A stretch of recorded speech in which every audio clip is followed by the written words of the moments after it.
عاملين ايه؟ الحمد لله. النهارده لأول مرة انزل شغلي بعد القسطرة والنزيف اللي حصل لي. نزلت الأخبار، خلصت كل اللي ورايا وربنا أكرمني، ركبت لي الفجالة. عارفين مشوار كل سنة نشتري أقلام علشان خاطر جائزة شرباش للإبداع تتوزع على الفصل بتاع وئام بنت أختي. السنة اللي فاتت الأستاذ حمادة سبع مدرس الدراسات الله يكرمه سأل الولاد، واللي كان بيجاوب كان بيخرج يختار القلم بتاعه. السنة اللي قبليها أبلة أماني مدرسة العربي. السنة دي استأذنت الأستاذ محمد عبد المقصود مدرس الرياضة، فقال لي إن شاء الله خلال الأسبوع الجاي هيبلغني بالميعاد. طبعا كانت وئام وفاطمة بنت مروة بنت عمتي كانوا السنة اللي فاتت واللي قبلها كانوا في فصل واحد.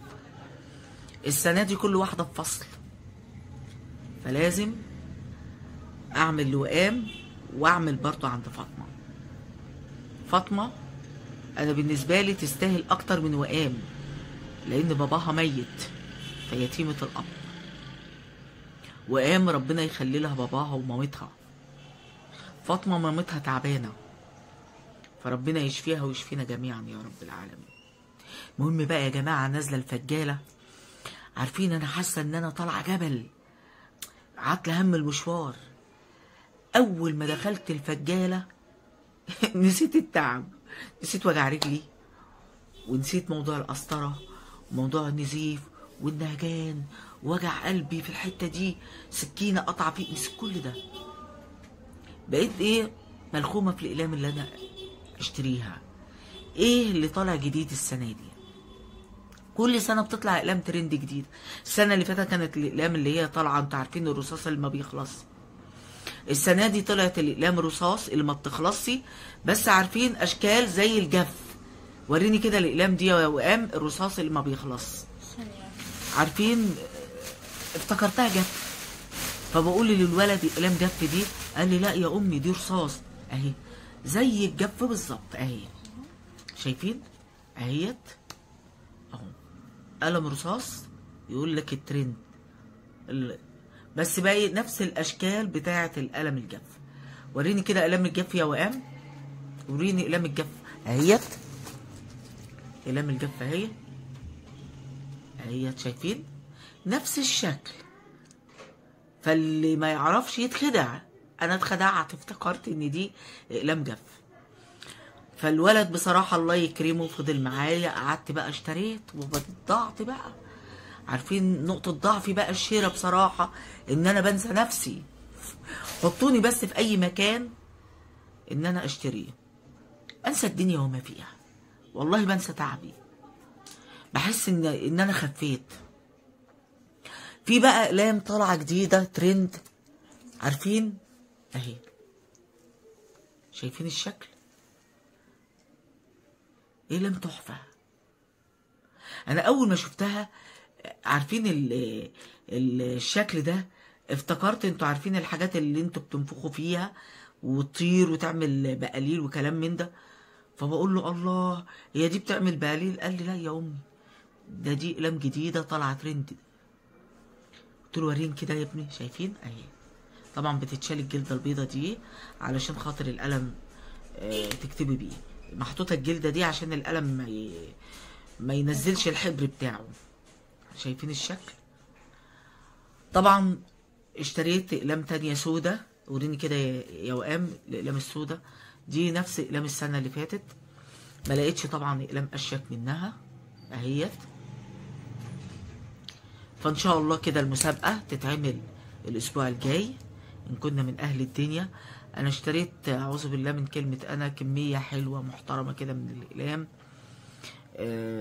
حوالي 6 دست ونص اقلام، دستة رصاص و3.5 من الترند، ودستتين من اللي هم الاقلام اللي هي الجف دي الشكل ده، ودستتين من الاقلام اللي هي السودة فكده بسم الله ما شاء الله العملية اتشهيصت معانا. فالدستين السود انا مش حاسباهم على فكرة من ضمن ال6 دست ونص، لا، لان دول هيبقوا بمشيئة الله تعالى عارفين هدايا بقى للكبار، لكن الاقلام دي لولادنا. فناوية ان شاء الله هستأذن مدير المدرسة والمدرسين ونصور ولادنا تشجيعا ليهم، اللي يجاوب نعمل فيديو ليهم علشان نشجعهم. اتفرجوا بقى كده معايا الاقلام كده ايه وهي محطوطة، رصهم لي جزء من الاقلام، طبعا الباقي طبعا في الشنطة لان مش هبهدل الدنيا واقعد اشيل واحط وكلام من ده. قلت لها ايه، حط جزء من الاقلام المتابعين يشوفوها، وادعوا ان ربنا يتقبل هذا العمل بمشيئة الله تعالى. اولا بنية لله يا جماعة، ثم بنية الشفاء لامي وليا، مروة بنت عمتي، اخواتي وكل مرضى المسلمين، اخواتي واولادهم وكل مرضى المسلمين، وبنية الشفاء لابو الرحمة ونور على روح ابويا حبيبة بنت اختي بمشيئة الله تعالى، نعمة شهاب الدين عبد الرحمن سبع، زميلي الله يرحمه محمد عبد المقصود، الحاج سعيد مغازي والد زميلي الأستاذ محمود مغازي مدير مدرسة البنين، أسماء الديب أخت صديقتي الغالية فتحية الديب، والد صديقتي العزيزة صفاء عبية، المهندس محمود محمد إسماعيل زوج أبلة سيدة عبد العزيز موجه عام العلوم.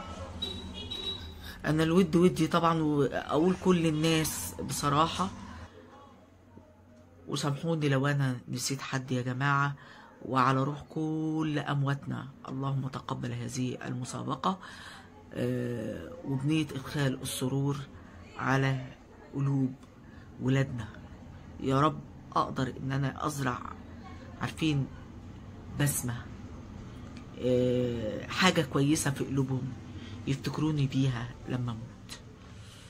نشوف كده مع بعض كده الاقلام وتقولوا لي رايكم فيها.